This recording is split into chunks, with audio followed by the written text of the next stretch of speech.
Today I'm reviewing a 2014 Mazda 3, which is a compact car first introduced for the 2004 model year. It's now in its fourth generation, but this 2014 model is part of the third generation that ran from 2014 to 2019. Now the Mazda 3 sits within a very competitive classification of compact vehicles, but I think there's a very good chance that the Mazda 3 is at the top of its class. It's got a really great exterior style. The interior is very high quality with a lot of great luxury, tech, and safety features.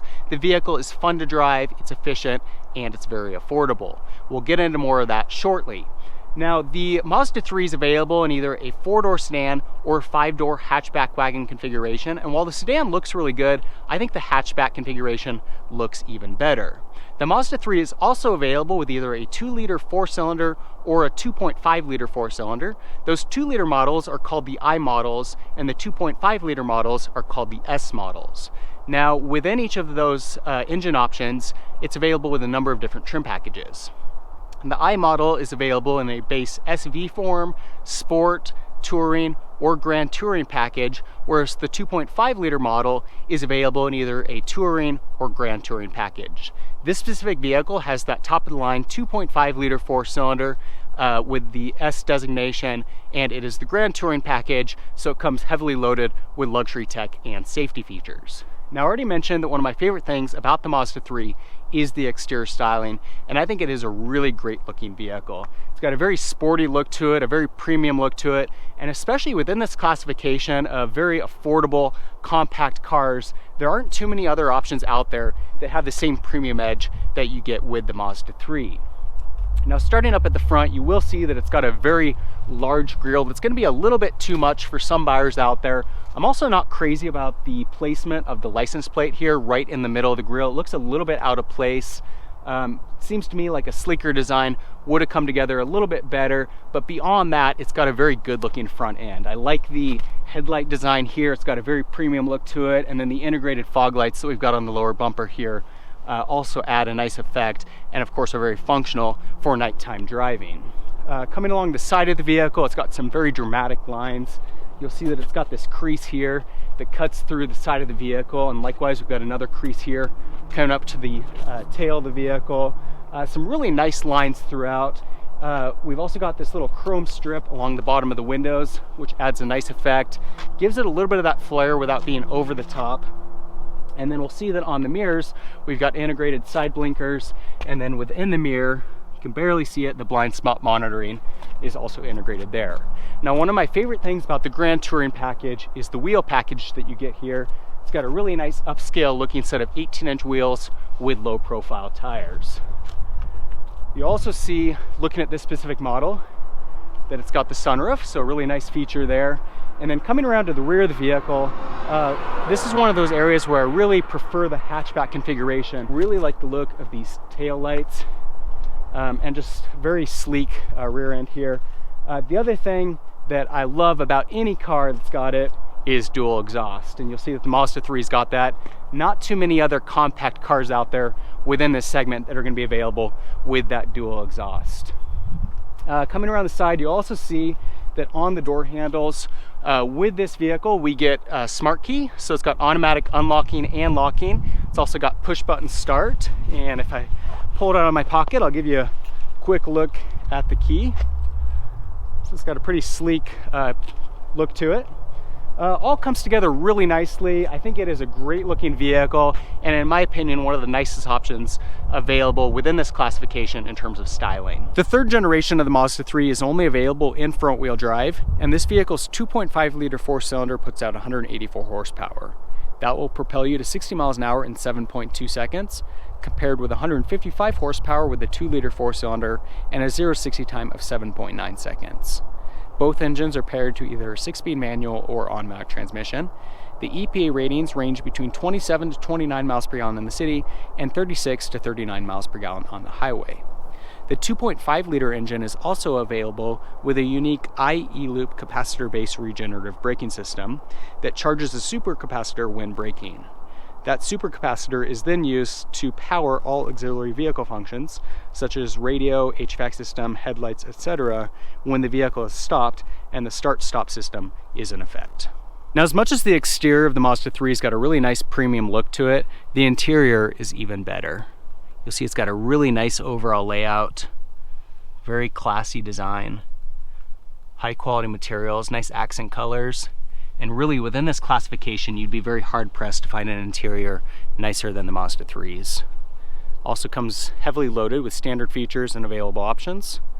We've got power windows, power door locks, power mirrors. It's got a Bose premium audio system. Driver's seat is full power. And then of course we've got full leather throughout with some really nice red stitching. Gives the vehicle a very sporty look. That red stitching is carried to the center armrest, the emergency brake, the gear shifter, and the steering wheel. Steering wheel's got a really sleek look to it.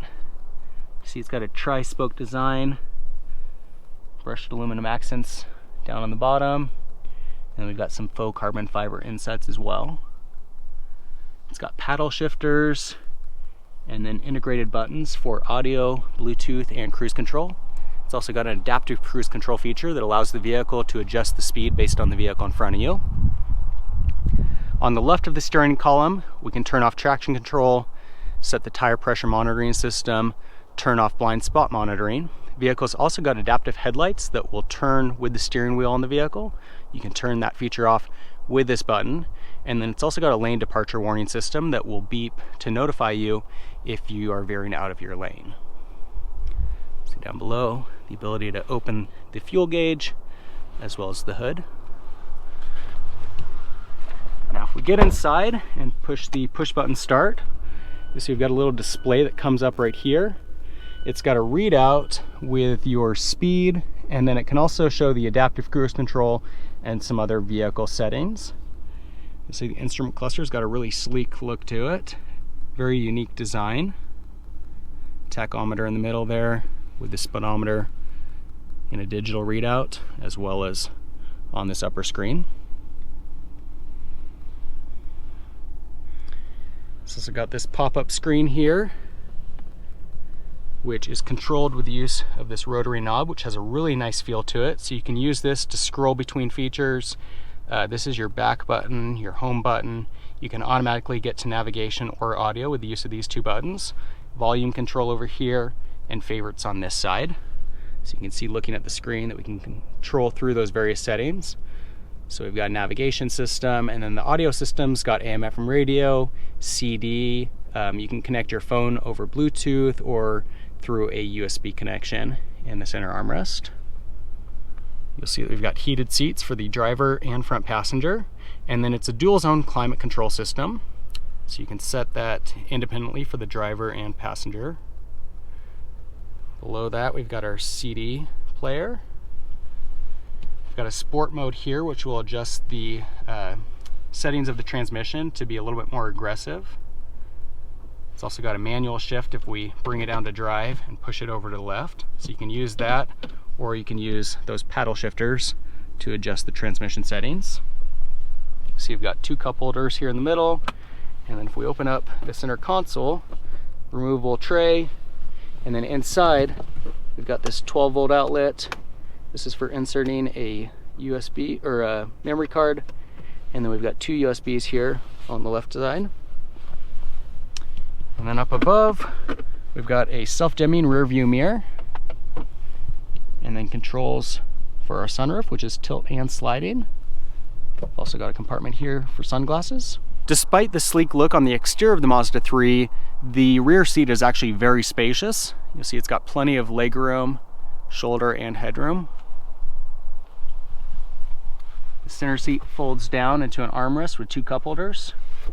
And then the seat also folds down in a 60-40 split to increase that rear cargo space when the seats aren't in use.